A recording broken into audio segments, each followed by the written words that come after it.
Welcome back to the channel. Today I'll be explaining a 2020 horror movie called Sacrifice. Be aware, spoilers ahead. Stay calm and enjoy.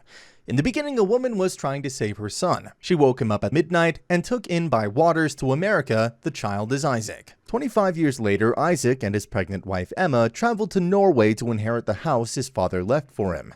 They traveled on sea and arrived at the house. As they entered, Isaac saw a portrait on the wall. It was a portrait of the sea that he loved looking at when he was little. He and his wife checked the whole property. He saw a squid when he entered the kitchen. He saw the handprint of the squid in the kitchen sink.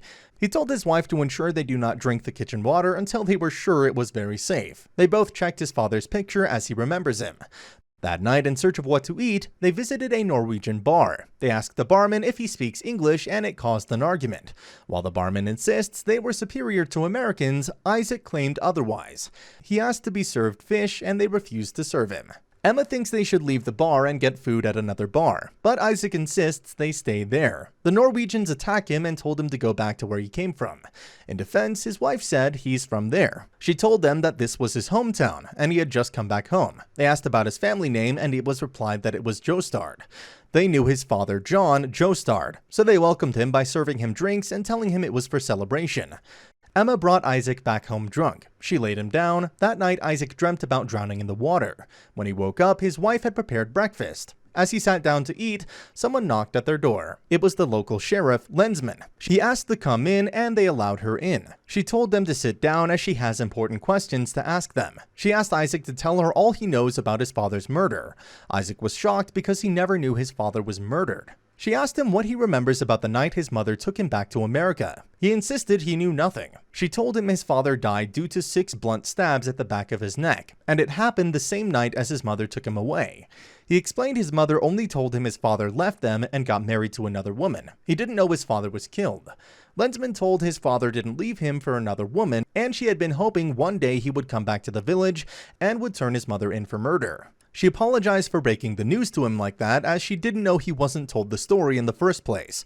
She asked him about his mother, and he told her his mother died, and that's why he came for his property over here. Lensman told him a brief history of his family over here, and asked that she treat them for dinner that day as an apology for her inquiries. They accepted to come for dinner at her place.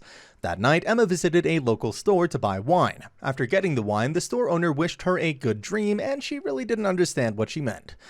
When they got to Lensman's apartment, they saw a scary statue outside, and Emma expresses her thoughts over it. They were welcomed by Lensman and her daughter Astrid. During dinner, Emma saw a piece of art and gave good comments about the art. She asked what the art was named, and she was told it was the Slumbering One.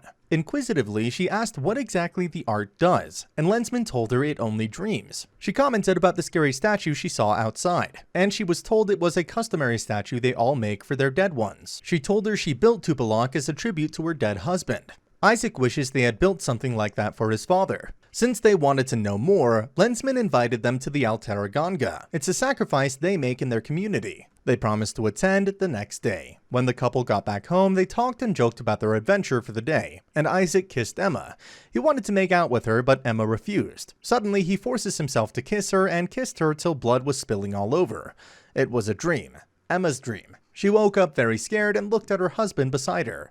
The next day, they attend the Altaraganga. It's a custom where Lensman dips every man's head into the water after he had said some incantation. The couple watched them from afar as Emma expresses that the custom was a very creepy one. When the villagers were done with their own, they called Isaac to join them. Emma refused to go because it was very creepy and unsafe for her and her baby. She urged Isaac not to join, but he insisted and joined them. Lensman held out his hands, told him the incantations in English, and asked him to say after her. The incantations entails giving your life and your soul to the Slumbering One.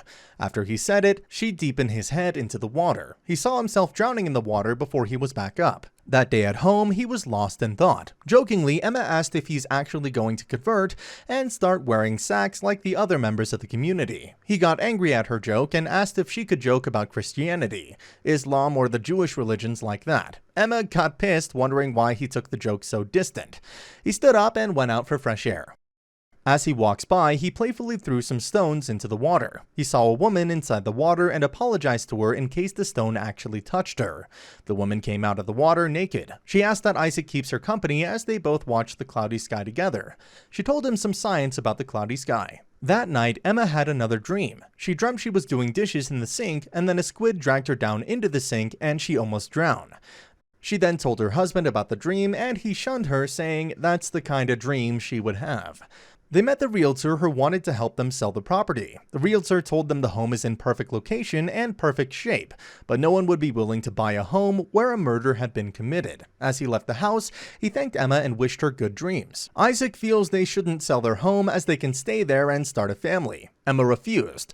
She refused to leave her friends and family back in America to stay with unknown people here. Isaac, on the other hand, tells her the people here are also family, and it would be worth it to raise their child in that home. Since Emma refused, Isaac excuses himself from her and leaves the house. He went back to the bar with his new friend Gunnar. He told them his wife doesn't want to stay in Norway, and they ask that it convinces her to stay in Norway as it would be the perfect place to raise their child. He and his new friend played hockey together as they also watched the sky. At home, Emma ran her bath in the bathtub. As they stayed in the water, she felt a squid under her, and suddenly blood splashed everywhere. She woke up back to reality, but there was no water. That night as she slept, she heard water splash. She left her bed to check where the water was splashing from. She came outside of the house and saw the community members dressed in a white sack. Isaac followed them. They walked into the river. It was another dream. When she woke up, she saw Isaac outside. He was erecting a tupalock. He told her he wanted to erect one in tribute of his father. Emma asked to help, but he rejected her offer, so she went to the store. As she shops, she heard a child crying so loud. She asked the storekeeper what was that, and she was told the child doesn't like the dream he dreams. Just in front of the store, she sees Gunnar, who asked her for the gender of the child. She informed that they never checked the gender, so she touched her tummy and told her child is male. When she gets home that day, she told Isaac the gender of the child, but Isaac seemed so uninterested. He went back outside to keep erecting his tupalock. Emma was due for labor. Isaac came inside to take her to labor. As he took his child out, she sees him entering into the water with the child. She shouts in fear and realized she was dreaming again. She was fed up with that place, so she ran out to ask her husband when they were leaving. Isaac told her he's not leaving the community as he thinks Emma and his mother are both very selfish. Emma told him his mother wasn't selfish. His mother was selfless. That's why she took him out of the deadly city. She insisted she would leave whether or not Isaac followed her. As she ran inside to pick her loads, Isaac followed her and tried to kill her. She took a statue by the door and hit him on his head. She entered the car and drove to the water. She was so happy to see a sailor was there. She asked the sailor to carry her down, but he refuses. He told her he was the one that carried Isaac's mother back then, but he would never carry her because there was a storm coming. He told her the water didn't want her to go, so she should head back home. Not knowing where to go, she headed back to Lensman's house. She gave her water to drink. Emma explained she hit her husband in self-defense and he wanted to kill her. As she talked, Isaac came out of Lensman's room. Emma realized the water she drank had been poisoned, so she fainted as a result. She woke up on the sackcloth tied up to a piece of wood. The whole community was dressed in sackclothes. Isaac brought out a sword and wanted to kill his baby, and now he is going to set him free. Just before he stabbed Emma, he was stabbed from the back. Lensman tells him that this was his fate and his mother saved him from that fate 25 years ago. She told him the whole community had been waiting for him. They tied him to the woods and removed Emma. They cut off his head, sacrificing the head to their gods as they covered his body with leaves. They took his body to the middle of the waters and burned him there. Ending the movie, Lensman tells Emma to stay calm as she would get used to the whole tradition. Thank you for watching Sacrifice. Kindly remember to subscribe to our channel so you can get notified when we post our next recap. See you next time.